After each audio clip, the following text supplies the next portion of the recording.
Alors, j'ai écrit un conte à rebours, très à rebours, spécialement pour aujourd'hui. Donc, messieurs, mesdamoiseaux, mesdames, oyez, oyez ce conte à rebours spécialement. Elle était une fois dans un royaume très, non mais tellement lointain quoi, nommé le matriarcat, une cardinale à la robe rouge. La couleur si rouge de sa robe était certainement due à l'exhibition de ses abondantes, excellentes menstruations magistrales, et c'est ainsi qu'on l'appelait son Excellence. Elle portait matronyme de Richelieu à soi. Elle avait créé un rassemblement de ses copines qu'elle avait appelé l'Académie française et qui, des siècles après, allait encore casser les bonbons des hommes. Dans ce groupe de copines académiciennes, désormais autonomées avec cette humilité qui devait les caractériser toujours, les immortelles, elle était une fois une grammairienne. Nous la nommerons Claude Favre de Vaugelas. Celle-ci trouvait que la langue que l'on parlait alors dans ce pays n'était pas encore assez sexiste. Sachant que le langage est éminemment politique et structure la pensée, elle avait énoncé la règle de « la féminine l'emporte sur la masculine », au prétexte que la genre féminine est la genre la plus noble. Argument irréfutable, c'est l'en est, vous en conviendrez. Ainsi, fille de la règle de proximité. Désormais, pour bien parler française, l'on se devait de dire « les femmes et les hommes sont belles ». Ainsi, fille de la règle de majorité, l'on était tenu de dire « la reine Louise XIV et son harem de 10 000 courtisans sont assises ». Ainsi, la genre féminine, genre des femmes, fut également décrétée genre neutre. L'on pourrait croire comme cela, de prime abord, que cette dernière décision n'eut que peu d'incidence.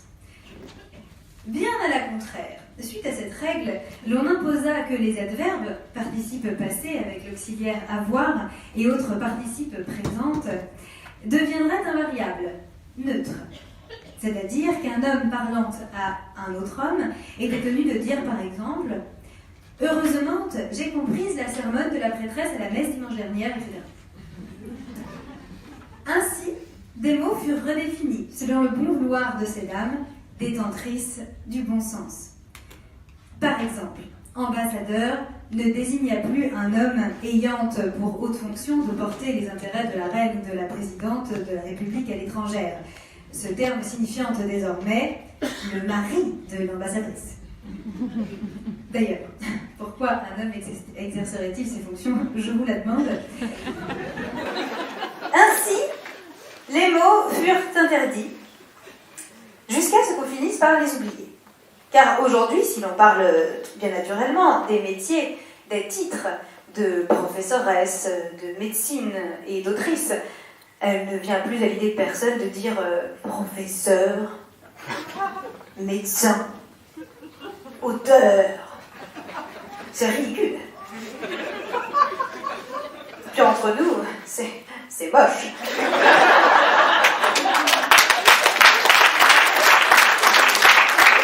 Ah, c'est vrai, écoutez plutôt. Professoresse, autrice, voilà qui est digne et belle, alors que professeur, auteur, ces mots arrachent nos oreilles. Et puis ma déesse, que c'est lourde. Qu'ont donc les militants masculinistes contre la beauté, contre l'élégance, la légèreté, la pureté de la française? Mesdamoiselles, messieurs, reprenez-vous. Un peu de hauteur que je laisse. Mais les auteurs, ça, non, elle n'en est pas question.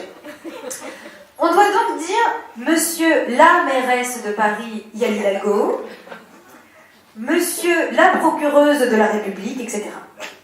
C'est bien plus clair comme ça. D'ailleurs, D'ailleurs, le fait de féminiser ces fonctions redore leur blason et valorise les personnes qui les exercent, femmes ou hommes, alors que masculiniser ces mots les rapetisse, physiquement déjà, puisqu'ils sont plus courts. C'est la raison pour laquelle beaucoup d'hommes tiennent d'ailleurs à être appelés monsieur l'avocate ou l'autrice, etc. Aujourd'hui, des associations masculinistes prostatiques, pour reprendre la notion bien connue selon laquelle la prostate serait un petit être se promenant dans le corps des hommes, leur faisant perdre leurs moyens régulièrement, et les rendant donc trop faibles pour exercer les hautes fonctions et les métiers de l'esprit. Ces associations de lutte pour les droits des hommes, donc, revendiquent des mots à la masculine. Pourtant, ils existent déjà. Personne ne leur dispute boulanger pour désigner le monsieur à la caisse de la boulangerie pendant que la boulangère est au fourneau. Personne ne songe non plus à interdire les noms de métiers, assistant paternel, homme de ménage, etc. Mais cela ne leur suffit pas à ces hommes déchaînés. Ces farfelus revendiquent par exemple le mot écrivain pour parler d'un homme écrivaine. Mais d'abord, la genre féminine est neutre, nous l'avons déjà dit, alors le débat n'a pas Richelieu d'être. Bon. Ensuite, les hommes écrivaines sont une espèce si rare, sont de telles exceptions à la règle générale qui veut que seules les femmes créent de grandes œuvres qu'il n'est pas utile d'avoir un mot pour les désigner. Et je n'invente rien, j'en prends pour preuve notre matrimoine littéraire. Ce n'est pas un hasard si l'on étudie à l'école Victor Hugo et non Jules Drouet. Si l'on étudie Judith Shakespeare et non son frère hypothétique William. Pourquoi faudrait-elle un mot spécial pour désigner la misérable poignée d'hommes qui se font prétention de gribouiller à leurs heures perdues? On ne va tout de même pas inventer un mot juste pour les frères Brontë, si? John Eyre et Honte de Hurlevente, ça ne suffit pas à faire un patrimoine. Tenez, encore un mot ridicule ça, patrimoine. Il y en a qui veulent des journées du patrimoine en plus de celles du matrimoine, qui suffisent pourtant amplement. Quand on pense qu'il y a encore aujourd'hui des pays dans le monde où les hommes n'ont pas encore le droit de voter ou de conduire une voiture, ces hommes privilégiés de chez nous feraient quand même mieux de s'occuper de ces vrais combats au lieu de perdre leur temps, et surtout le nôtre, avec des histoires de bons hommes sur les mots employés.